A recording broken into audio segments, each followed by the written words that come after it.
What's up, everybody? I am Steve, and with me, as always, is D. And you're watching Conversations with Cabys, the only show on the internet that doesn't want to grow up. We just want to be Toys R Us kids. And that's right. It's Ooh. What the Decade 80s edition, baby. That clever advertising slogan from the one and only not in existence anymore, Toys R Us. Actually, didn't they come back around Christmas and didn't do hot? Yeah, or, there was talk about it. I don't know. Did they actually push the store You back remember open? where you know how Spirit Halloween stores always are waiting for that strip mall to close down so they can hop in, slide in on the DMs on Halloween, right? Well, I Yeah, think yeah. they stole that one after Spirit left for their Christmas thing because they was trying to do this whole boutique fucking bougie, like it's the Toys R Us experience now. So at Christmas you find like yeah, so they only had a select number of shit. I don't even know if it actually happened, but anyway, everybody knows Toys R Us went bankrupt and they are no longer in existence and all that. The way of the dodo bird. The way of the doo-doo. But it is 80s What the Decade. What the decade? What the Decade! The greatest game show on the internet. Burr, burr, burr. 80s edition. Burr, burr, burr. All right. Oh, laying on the cheese sauce today. I love it. Total. It's fucking cheese-tastic today. It's fucking 80s. How can it not be cheese? Right, I mean, we're right. about to All go we're missing is the feathered fucking knee hairdo. deep in hairbands. Hey, I got the bun in today, so it's technically I'm a hairband. Um, I'm gonna go. We're gonna bounce. We're gonna start it. Kicking it off at the beginning of this particular decade, released in 1980. It is the almighty Queen Oh yes, to kick us off. I And like what it. track would that be, sir? Well, I got a couple come to mind real quick. I know one of them for sure was an '81. Not sure which end of that decade you chose to go No, with, though. start of the decade. It Start of the kicks us decade. off. It kicks us off. Start of the decade. All Minor right, in I'm order gonna of go. decade. Minor in order of year. Oh, okay, Right. okay. Yes. Yes. I even I don't went. think I I was went that. that far today. D I was don't a think I little was short that. on time, so he didn't have his jumbled quite as much. I'm also. Yeah, yeah. I'm I was also a little OCD behind the about eight shit ball. like that. What do you think? I'm gonna go with Another One Bites the Dust. Yes. Yes, sir. Nailed it. The only one that came out. Was it the only one that? I think it's the only one that came out in 1980. Um. Yeah. Very good track. Yes. Beautiful track. The bass line to this, is just candy. The bass line to this is candy, for sure. Candy to the ear. And his vocals is, the vox on this is just money. Um, it's just a classic Queen track. This song has inspired and fired up so many high school pep rallies and football Oh my games, god. and Well, and it's been in every freaking varsity teenage drama ever as the it's this song and My Hero by Foo Fighters. That's it. Those yep. two are in every football movie you'll fucking ever see. For sure. And then you come back to Queen for the victory song. We are Right, the we have champions champions, after right. you just kicked ass. Right. So it I mean, but you got to Queen of respect because obviously they deserve to. They deserve to. Oh Um fuck, they deserve them all, in my opinion. But uh brilliant track. What's your number one? that was a great start. I love to kick it off with a strong one. I got one. This one's pretty unique. I can't find another song in the world that compares to this one, and that's a pretty bold statement. Holy shit. Okay. Okay. What? It's the end of the world as we know it. Some good old An REM. R.E.M. You picked an R.E.M. track. All right. I like it, Hell D. yeah. Very good. Dude, that song, I mean, first of all, when you hear that song when you're a kid, you don't know any of the words because that is just a Oh my bunch god, he's so fast, man. her paint, digger, bang, bang, deeper, deeper, ding. Like you don't have any idea what he's saying, but you like it because it sounds good. For sure. And For then sure. you get a little older, get a little more keen into the lyrics and kind of can dissect them a little bit easier. And then you're like, oh wow, there's actually like there's some deep shit in this one. Like yeah. Yeah, that's way deep, dude. That's a way deep track. When did that come out? That I'm one. gonna find out right now. Right now. Uh, Already found it. 1987. 87 87. track. Well, REM falls into the postmodern grunge era as well. So like they're kind of like Alice, Sun Broad and Chains, Alice in Chains, and REM and Like Collective Soul, maybe. Collective Soul. They all kind of started around the same time. Around there, it was that. It was that. I don't know what kind it of. was the it was the end of the '80s classic hair band. Like, yeah, that was Right. when it was started to trail off, and this was like the new up and coming Well, thing. Like this it new hot wasn't thing. new wave though, because new wave No, came around no, there it was too. different. This was rock new wave because it was like this subsect that they were trying to come off with more rather than power ballads. We wanted more meaningful tracks with catchy riffs. You know what I mean? It was like that generation's progressive rock, I think. Right, for sure. Yeah, yeah, yeah, yeah. And then I mean, essentially turned into grunge at that point. Yep. A lot of it stemmed off into grunge, and REM moved into grunge. Collective Soul moved into grunge once that genre kind of birthed. Like, oh, okay, cool, we fit in here. That's fun. Thanks. And Heck yeah. yeah, totally good track. Oh my god, the end of the world, ugh, just insane. Sweet. That's my number one that fired off. Back to you, my good man, with number two. Oh my goodness, 6 o'clock TV hour. Don't get caught up in foreign tower. Wow. Anyway, yeah, great track. Just insane. Like, and a lot about what was going on at the time because this was '87, so we're talking like Gorbachev, Russia shit, Cold War, like end of the Cold War kind of stuff. Um, just crazy stuff. Interesting shit. All right, number two. I'm going full hair band. I am Oh, going here we go. full hair band. It is a track that came out in 1982 Okay. by one Whitesnake. Oh, you went some Whitesnake, huh? I had to go Here I hair. go. Here I go again on my Of own. course it's white. Of course it's that. Their other good track though is oh shit, hold on. Let me do. Is this love? Yep. Is this love? Isn't that the one where the chicks like sprawled out on the freaking front of the car or something? And wasn't that an actress? Wasn't that Courtney Cox or something? I don't know. Wow, that was. Don't even acknowledge what I just said there, folks. There was zero information at all. That was like a brain fart that I just talked about. Anyway, It was a good one though. It didn't stink. it didn't. No, it was completely and utterly useless. That's what it was. So, number two, D. All right, number two. I mean, The, Okay, so no, we didn't even talk about Whitesnake. Sorry, Yeah, I got off the yeah. track. My God, You we were forgot talking the about other song. Oh, my What's the God. first song? What's the first song? Great track.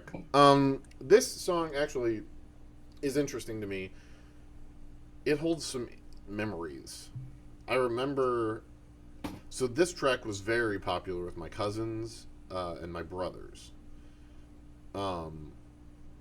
Because this was probably the first like anthem for them. '82 it came out. So then it was like it was recorded in '82. So I would imagine that it came on our radio in what probably '83, '84. It was a tape that one of them had. They had a Whitesnake tape. Like it. There's just a weird time in my life, like a really young time in my life, like one of the most earliest memories of anything, like walking, like anything really, is walking down the hill at my aunt's house. This giant hill, Aunt Betty's hill, right? So yeah, walking down that hill while they're blaring this song in the garage, and me walking up to it and like just it's a powerful track. It's a really crazy track. It just and hearing it all the time over there. Like literally this fucking they loved fucking Whitesnake, like a ton. They played this track all the fucking time. So it was one of the earliest memories I have of music, other than Dad. And Dad's music was great. So like I got trained in the classics way early, and that is very important. But this is the first like hair. So it was different than those classics. Like you can tell this "Here I Go Again" from like let's say a Guess Who track or a Beatles track, or you know what I mean. The difference is definitely audible, especially in a young age. So like hearing this by comparison, it was a great power ballad. This was a really good power ballad, and it was a good change up. I mean, I guess it does fall into the hair rock, classic. They are a hair band. I mean, Whitesnake is a fucking hair band, but they were good. But even besides the physical appearance, like there's almost a certain sound that a lot of the hair rock bands actually had. Sure. And I think they also fall into that. You had a killer lead guitar player, a vocalist who could hit falsetto like his nuts were in a vice, and it was basic 4 on the floor drums with power ballady shit. It's either 4 on the floor drums or it's waltzes. Think about that one for a second. A lot of your Guns N' Roses tracks are fucking waltzes. You could waltz to that, like those tracks. Insane. Anyway, that was my number 2. Your number 2, sir. Waltzing to Guns N' Roses. Think about that one for a second, kids. That would be insane. Well, it is just so funny that you happen to mention Guns N' Roses. Look at this. We go hairband. That is number 2 on my list. We go hairband. Look at that. All right. What is it? Let's see. Sweet Child of Mine. We didn't plan this, ladies and gentlemen. That was not planned. That was natural. That was not planned. That's Sweet Child of Mine, November Rain. Yep. Welcome to the Jungle. Got it. Which one? First one. Okay. Sweet Child of Mine, great track. Again, Nuts in a Vice. And the big time. The best guitar player on the planet. At the time. Well, not at the time. But really, really, really, really good. I mean, he's real good. There's no doubt. Slash is I mean, there's a reason why the guy is called Slash. There's a reason why the guy is still in bands, and it's some other people and Slash. Like when he writes tracks now. Yeah. It's Miles Kennedy and the Conspirators featuring Slash, because I'm fucking Slash and I rule. Like and what was great about Slash and what made Guns N' Roses great, and follow me on this because this is very, very important, and it's what made this particular 80s band amazing, was Slash's ability to seamlessly interweave sick rhythm riffs with the fattest of fat lead riffs. Yeah. That seamless ability to go in that blues way, and it is fucking straight rhythm and blues, the way he goes seamlessly from sick rhythm down to sick fucking crazy leads with beautiful flow, and that's what made them amazing. No hiccups or bumps along the way. Is seamless. Right. Yeah, absolutely. They were a fucking phenomenal band. This song came out in '87. 87. Obviously, this was a banger of a hit. I mean, this song still has everybody singing and getting up and shaking their butts every night for the bar and karaoke and everything. I mean, this is one of those classics that will never die. There will be another Guns N' Roses also in another 80s What the Decade for sure, because they're just 2. There's I'm looking at 5 right now.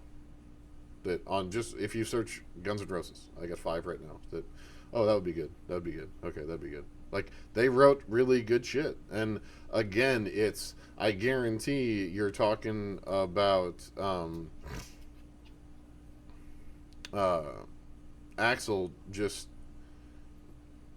going with Slash in a room, Slash giving you this fat ass fucking dope rhythm riff, whether it be 12 bar blues or something that he's come up with that's just this really long one, and then he goes into a fat ass lead at the pre-chorus, and then it's this crazy fucking lead riff for a chorus, a lead rhythm riff most of the time, which is just like it's He's just really, really fucking good. Really, really good. So yeah, Guns N' Roses will be around again for sure.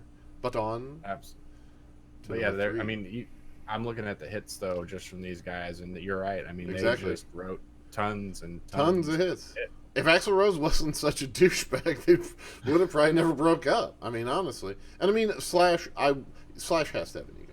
Anyone who calls himself by one name has to have an ego. Edge from U2, Yeah, probably a douchebag, but he's really good at playing guitar. Bono, I know he's a douchebag, but they write good music. You know what I mean? You get that talented and get that away from actual real world, you become kind of a douchebag probably. Maybe you have to. Disconnected from society. Maybe you have to survive in that world. Maybe just like it's a requirement to be a douche. It's possible. Anyway, okay, on to number three. On to number 3 to you, sir. One Mr. Don Henley. Ooh, solo? Mm-hmm. Okay. Some solo Henley in the 80s. Dang. Solo Henley in the 80s.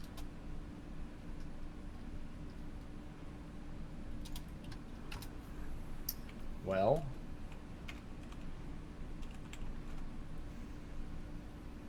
Came out in 84, this particular track.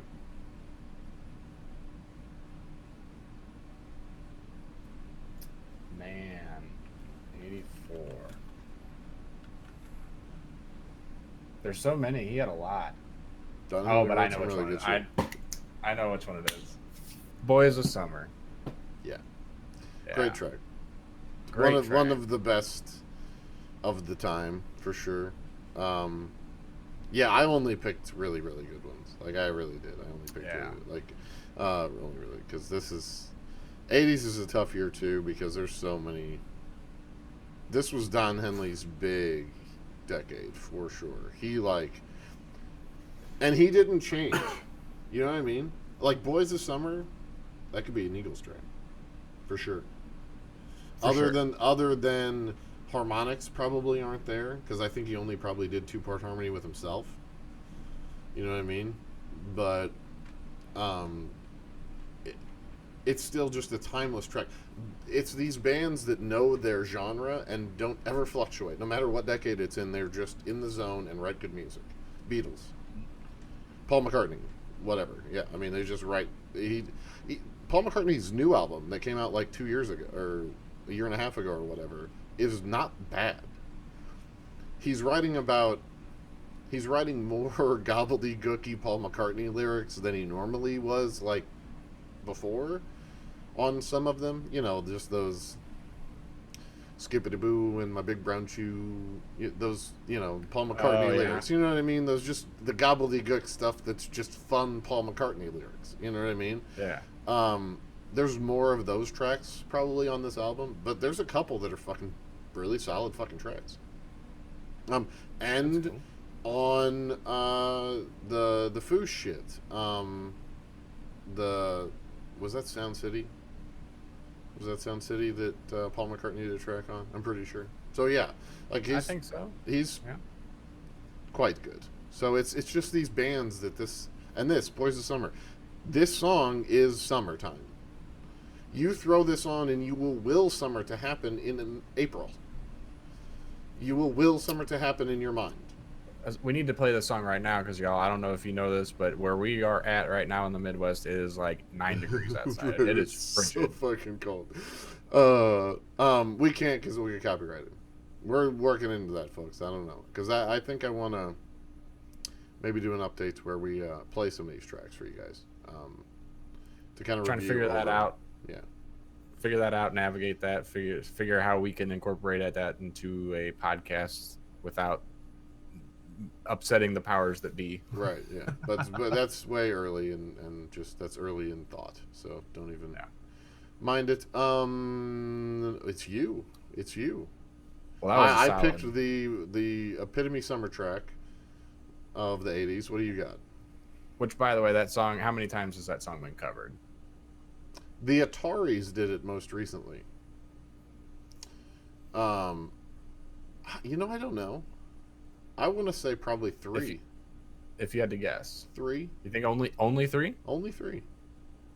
I don't know the answer, so don't ask me for the answer. But I would like to think more. I would like to think it's been covered probably more than a half dozen times. I'm sure there's a lot of cover bands that play the song. I'm talking about like nationally known bands or artists that have covered it, not just Okay, Boys of Summer song. Here we go. Released in 1984 by Eagles vocalist Don Henley. This seems like such a crazy. This is weird.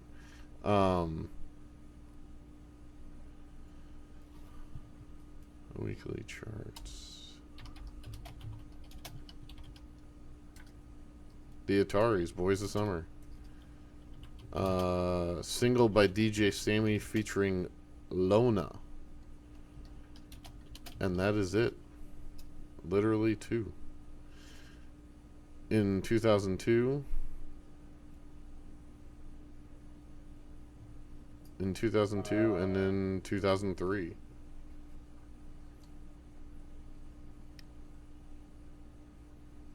I'm looking here. There's a list I got, and I don't have. Apparently there is a lot of people that have covered it, but I don't have a lot of people that I recognize.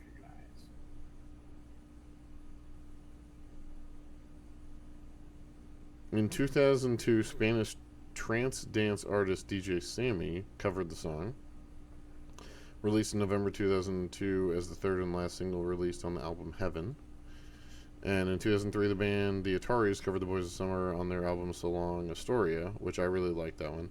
The song became the second single when a radio station began to play it. The Ataris version of the song replaced the Deadhead sticker reference with one more appropriate to age groups of their Black fans. Flag, wasn't it? Yeah, Black Flag. Yeah. Yeah, which is nice, yeah. That worked. Yeah, sure, yeah. It held off the number one top spot by Linkin Park's Faint. Yeah, it never peaked at number 2. Linkin Park's Faint, which, of course, Bomb track. every single by Linkin Park went number 1, so it didn't really matter. If you're going up against Linkin Park, good luck. That's the Faint's the one that starts out forfeit the game before somebody else takes you out of the frame, puts your name to shame. Is that one? Or is that? No, I don't want to faint. It's literally. Let me. Oh no, I'm thinking of Points of Authority. I think. I can feel the way I did before. Don't turn your back on me. I won't be ignored.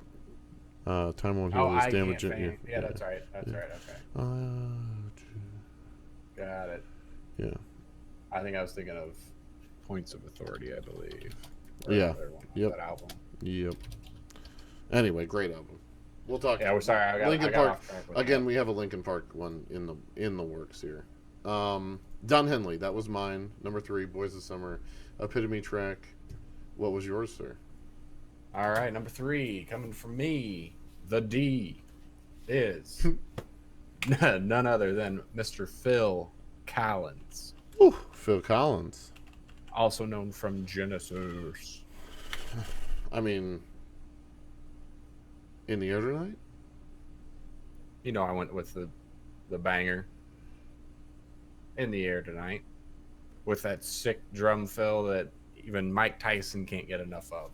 The champ. I mean, so I am going to put a bonus video on here, folks. I'll link to it.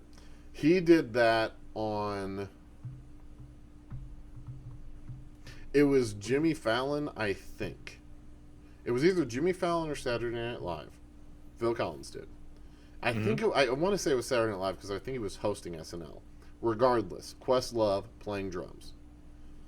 On that song? The Roots as the backing band, plus SNL's backing band, and Phil Collins singing.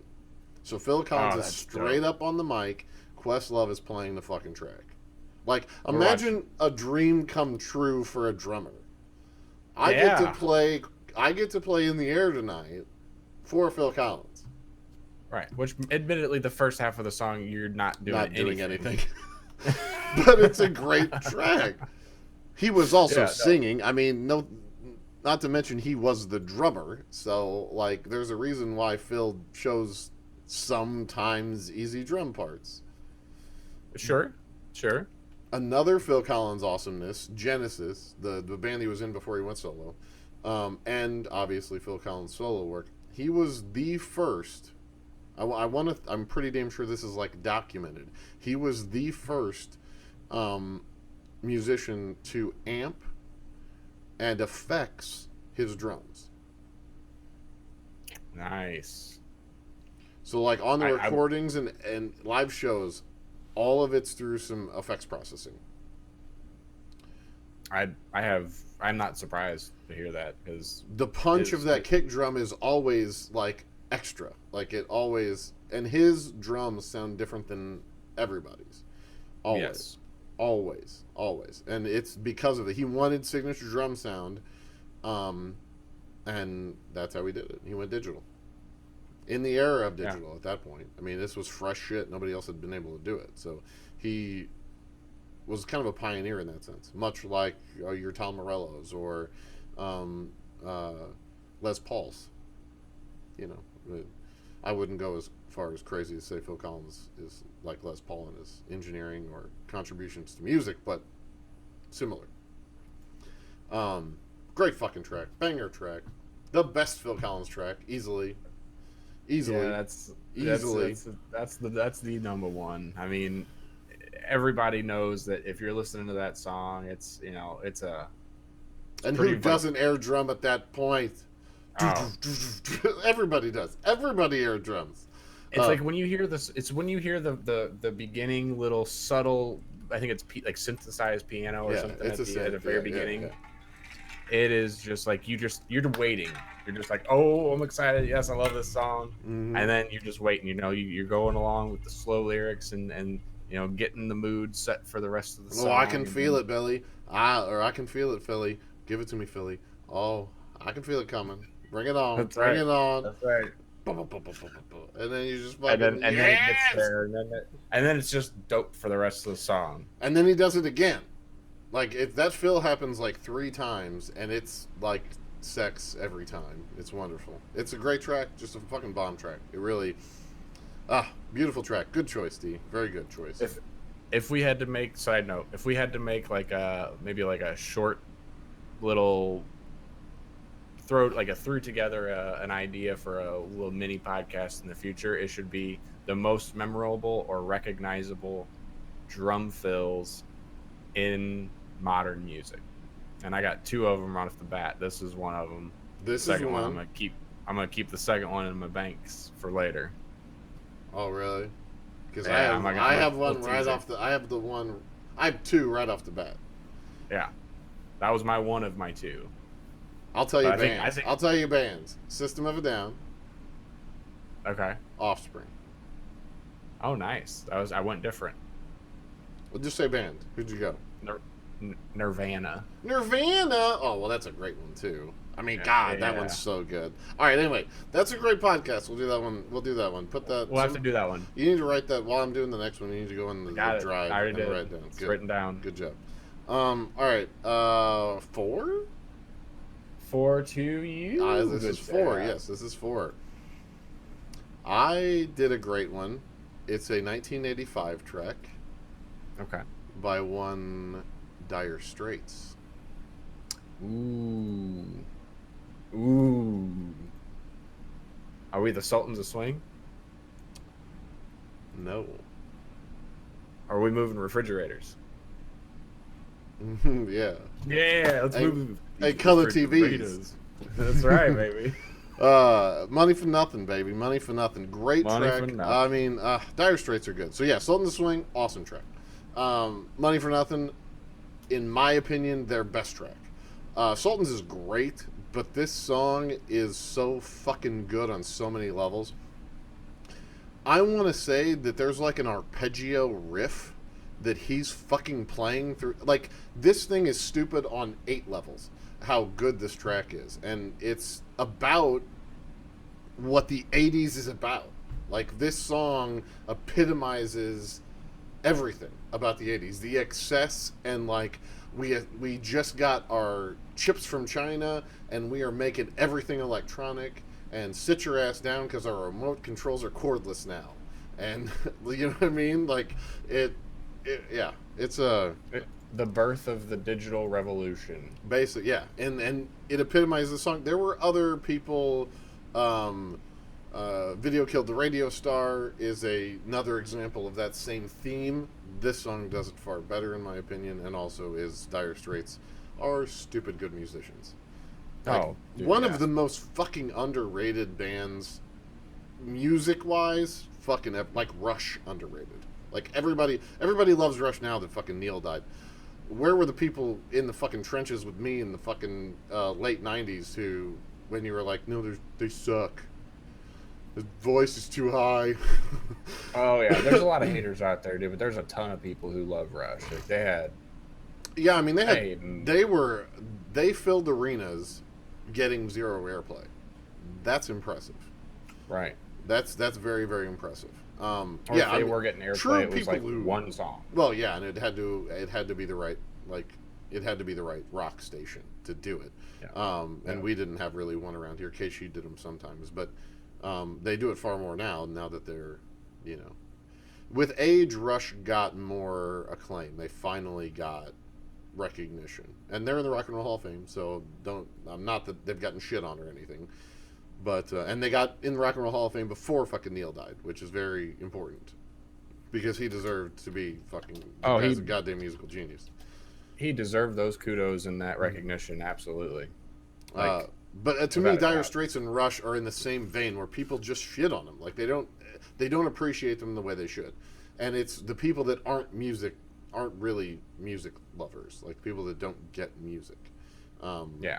It's just the people that like pop music. If you only like pop music, you're probably not gonna like Rush, or Right. maybe not so much. I don't know. Dire Straits is kind of I don't know. Everybody maybe like them, but anyway. My number 4, great track, Money for Nothing. Again, the epitome of '80s and the excess and digital era that we were in. And don't forget, the chicks are free. So. Yes, yeah, Money for Nothing and Chicks are Free. All you gotta do is get a guitar. And I'll play it on the MTV. That's right. Number 4, to you, my good sir. All right. Number 4. I'll start out with a name rather than the actual band. Okay. Angus Young. Okay. Which one? AC/DC. Oh, well, I know what band. Yeah, I didn't need to know that. But which song? Black and Black? Back in Black? Back in Black, baby. That's, Back in Black. ah, so good. I fucking love that song, dude. AC/DC has so many fucking good tracks. Oh my god, it's tough to nail down. Thunderstruck is great. Like, I mean, Hell's Bells, Shoot to Thrill. They do big balls too, don't they? Mm-hmm. Mm-hmm. Yeah, big balls. Mm-hmm. There it is. Mm-hmm. Mm-hmm. Shoot to Thrill. You said that one. Mm-hmm. Yeah. You shook me all night. That's, yeah. Everybody gets laid to that song. Dirty Deeds. Oh, Thunderstruck. To be. Yeah. Thunderstruck. TNT. Oi. Oi. It's Dino. Oh, by the way, TNT. Oi. That No. Thunderstruck. Just a little bonus for you guys. There's a little group that covered that song on all bluegrass homemade instruments. Oh, like shit. banjo, guitar, like a little broom handle guitar, a banjo, like a fucking washboard, and something else. Right. We put it in the description of Was that the folk episode. Yeah, for sure. It was the folk episode. So go back and look in. Watch that episode. Yeah, watch that episode and check the description for that. They're in there. They do a cover of Thunderstruck. It's dope. Very good. It's real dope. But not to take away from AC/DC, these are the original artists. These guys killed it. I mean, come on, they wrote the damn thing. Of course, they killed it. They wrote a track awesome enough to be covered. That's the kudos right there. I mean, absolutely. Highway to Hell. There's just so many AC/DC will be another '80s because pretty much they were an '80s band. late 70s, early 80s band that was, or late 70s and all of fucking 80s and some of 90s. Yeah, very good. Very good. There will be more, but Back in Black is, if you haven't heard Back in Black, fucking pause this, go right down in the description, and click the fucking link to the AC/DC Back in Black and listen to this shit and then come back. Okay, I'll wait. We'll wait for you. We'll be right here. We'll wait for you. Enjoy it. It's only about like a 4-minute song. It's amazing. 4 minutes, 15 seconds. Okay, we'll be waiting. Okay, D, wait. Let's wait. Let's wait for him. All right, I'm ready. Okay, you're back. Okay, you're back. You paused. You're back. Fucking killer, right? It was fucking amazing. Right. It's an amazing after this episode, enjoy it. Listen to the other hit songs by them. Go and enjoy it.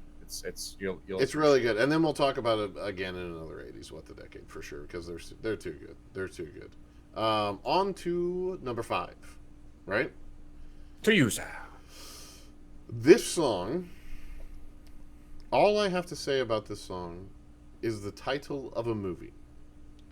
It was a track that came out in 85, along with my Dire Straits number. The Breakfast Club.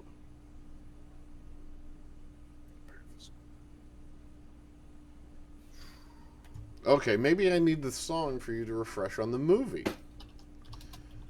No, I know. I'm gonna look it up. And I know what it.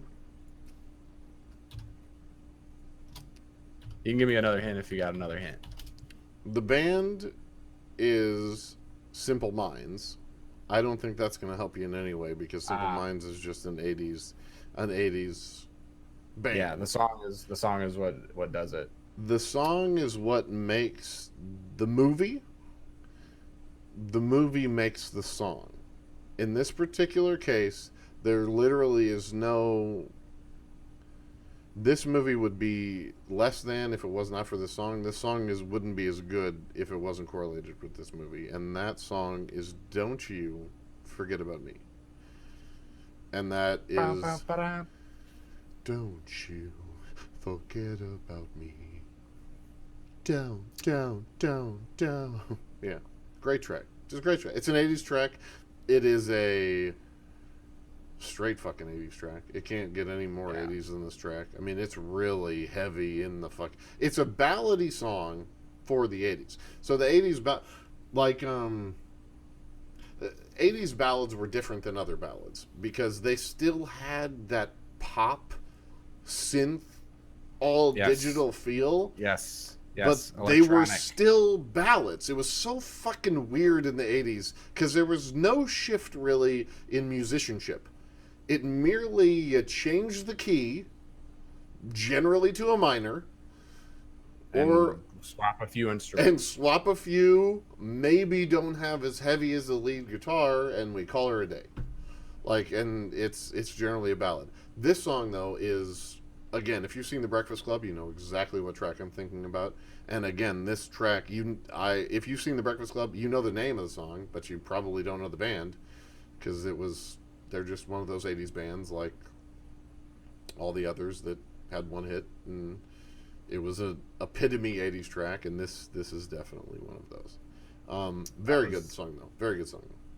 That was I was not expecting something along those lines. It's good. I like it.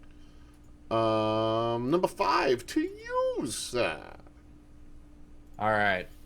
Gonna blow the roof off here. Okay. This is his last one. Well, this is his last one, and we got one more as a kind of recompense. So, these blowing it off on this one. What we got? Journey. Oh. Okay. Mr. Perry. Are we not stopping? You never stop. You never stop. I mean, you can't stop. You gotta keep believing. You don't stop. You won't stop. You can't stop. Believing. I mean, where do I begin with this song? This song is the epitome of drunken karaoke. Yes. That's what I was going to say. I mean, this is karaoke. Yes. If karaoke had a song, this would be it. And I tell you what, man, you go out to the bars enough and you get enough karaoke nights in and you I'll hear still do this it song. I'll still do it with enough drinks in me, for but sure. you hear some folks get up there trying to hit fucking what this dude hits his falsetto and get those high, just real extended notes, and it is not pretty. Not pretty. So that is the only thing that I have that ever really tarnished this song for me, but luckily it hasn't happened too much. So this song is an just banger from front to back. Oh, for sure. Starts out with a bang, ends with a bang. It is just this is again another ballad. Another ballad. Yeah, 80s had a ton of ballads for sure. This was an 80s rock ballad, different than an 80s pop ballad, though. Right. It was very specific. And Journey was active for so fucking long, it didn't. It. You know what I mean? They were just. Yeah, they were active for so long that it was not. They weren't, again, they weren't a genre. It was how, much like Phil Collins of the same ilk, they carved out their own niche, and Journey was just Journey, you know. That's why there are tribute bands now to Journey. People just dressing up like them fuckers and playing nothing but Journey songs. Let's see, and that one came off of Escape in '81, I believe. Their album Escape. Mm-hmm. Yep. Yeah, Steve Perry's just stupid. I don't know. There's just not a lot you can say about how his range is interesting. So cool. Vocal range was out of this world, and he could nail those notes. Guy's 71, still kicking it in a solo career too. Wow. More power to wow. you, bro. Yeah. 71. Because Journey picked up that Cambodian. I just had their wiki up.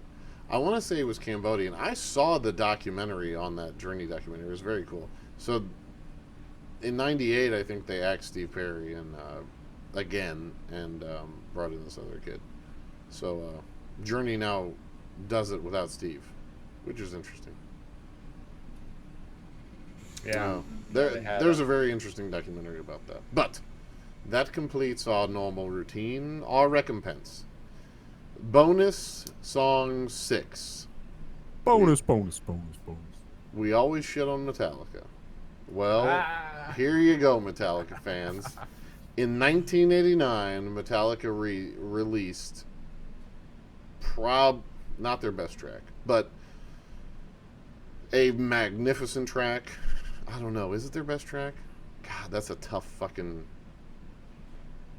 Because don't get me wrong, Metallica has some really good songs. And they're all around this same time. 89, 90, 91. Nothing came off Death Magnetic that's on our top list. Never will be, no. But, nor Saint Anger, unfortunately. Nope. Because The Unforgiven is so good, dude. This song you got is definitely in my top 3. Anyway, 1989 track 1, Metallica, 1. The video oh my god, the video is so good. They wanted to say something here, and they fucking said it, dude. January 22nd, 1989, just got in the last year of this here decade, and this fucker is a banger. And you need to watch the video. It tells the story of the song. The song tells a story.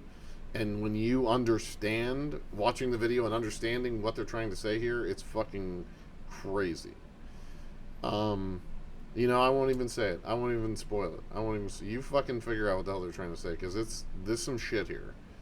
This song is deep. Runs deep. Knee deep. Tell the people what's this track run time? What's this? 7 minutes 44 seconds. 7 minutes 44 seconds, and you will wish it was 9.5. Okay, it runs 7:44, and you wish it was 9.5, maybe 10. You'd be hoping for more. The solos in here, Kurt Hammett is at his best. Lars keeps a beat. Oh man, and does he ever? Like it's this is actually really solid Lars drumming. I think honestly, Lars. The problem with Lars is he's not as creative. He needs help creating drum beats, and I think their bassist, their former bassist, who died in the bus accident, is part of the issue with that. I think he helped because he was the bassist. Right, that's Helps the the rhythm drummer out. section. Right, we're together, and he helped Lars out with a lot of this shit. And Lars's drumming on this is really solid, really solid. This is probably, again, it's tough to fucking say, but as far as well written, I don't know if it's their best, but this cohesive unit of a 745 track, 744 track is probably the most cohesive Metallica track as a whole. Maybe not their best, but it is really sickly put together. Really sickly. So it's not only a great song musically, and it's long and full of just like amazing transitions from one piece of the story to the next, but Mm-hmm. it's also, um, I mean, don't let the beginning fool you. The It's beginning kind emotionally driven. It's straight up emotionally. This song is a crescendo song, much like a Zeppelin track or any other orgasmic rock 1970s track. It crescendos to a peak. It is a peaker. It starts out very somber, but it crescendos and peaks into something amazing, and it is emotionally driven. It flows with the emotion of what they're trying to say, that essentially it's about a main character, what they're trying to say this main character is going through. It is flows with his emotion. It's so and fucking a also masterpiece. the also other thing I was trying to think of just a second ago was that this is a one of the, I would say probably a couple or maybe a handful of songs Metallica has done that's actually about something like real. Like, this is a real topic. This is a real story they're telling. This is something that actually has happened. Maybe they have personal relation to, or maybe this is just maybe fictional, Right. but still really has happened. Like, Yeah, it's not some definitely. fantasy stuff of dragons and fuel and fire and, Whatever. Yeah. things. Anyway, just fighting or what. However, their stuff is just charged. Most of their music is just charged music about going, not necessarily going anywhere, doing anything. It's just going fast, moving forward, knocking down walls. This song is about deep, meaningful shit. Deep, knee deep. The song is Yeah. knee deep. So yeah, hit it up. Very, very good. Um, Also watch the video like he said, because this, I feel like this isn't a music video. This is a music movie. Like yeah, I that, agree. Yeah, I mean it was made. Yeah, totally. I agree with that. the production on it. I mean, it's an old song, so it's not like the best camera technology and graphics and stuff like that. But it's a real freaking movie. Yeah, but to be honest with you, I kind of like it that way more, maybe because it's the subject matter it's telling. I think it tells it from a more realistic lens, having it Organically, having it that gritty. You know yeah, what I mean? I agree with that. Uh, dope stuff. Dope stuff. Another fucking successful. What the decade? What a decade! The 80s edition. the internet's most exciting game show. All right, love it. It's awesome. Everybody loves it. It's the best. I hope you guys enjoyed it. Dig on all the shit. Give us a like and fucking subscribe. That's fucking Sunday. Sorry about Wednesday. I know I threw a fucking audible and just totally shit the bed on the whole SpaceX one. But D and I weren't ready, and we're never going to give you content unless we're 100% confident we can fucking feel like we're ready with it. So that's why it didn't happen. Chances are good it's going to happen this Wednesday, though, because we've been throwing it together a lot lately. So Yeah. quite possibly look for it this Wednesday. But if it's not, know that it will be for sure the one after that. And We're I'll give you brushing another. I'll give you another update later. But we just want to make sure it's ready for you guys. As always. Brushing up on our knowledge, trying to get as much facts straight as we can because, Elon deserves it. This mission that they're on to try and get SpaceX launched and developed and further, it's already amazing accomplishments. We're going to talk all about that in that episode, so stay tuned for that. It's going to be a really, really good one. Yeah, I'm excited. Totally excited for it. And always, hope you like the funny ha-has. And, as always, we love you guys. Be good to each other. Deuces.